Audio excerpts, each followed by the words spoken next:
પાટીદાર અનામત આંદોલન બાદ પાટીદારો કોંગ્રેસ તરફ વળ્યા હોવાનો પૂર્વ પ્રદેશ કોંગ્રેસ પ્રમુખ સિદ્ધાર્થ પટેલે દાવો કર્યો છે।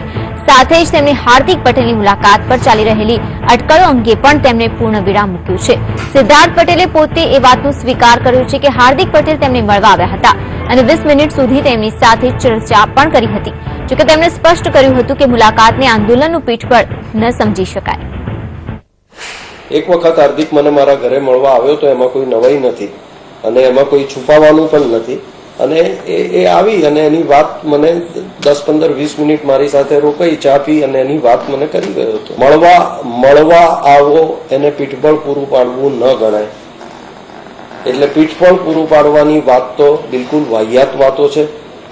કોણ પીઠબળ પૂરું પાડી રહ્યું છે એની ટેપો પણ હવે બહાર આવી છે અને હું આક્ષેપ કરનાર ભાજપને ચેલેન્જ કરું છું કે જે ખરેખર ટેપો આવી છે એને જાહેર કરો, એટલે આ આંદોલનની પાછળ કોણ પીઠબળ પૂરું પાડતું હતું એ આપોઆપ બહાર આવી જશે।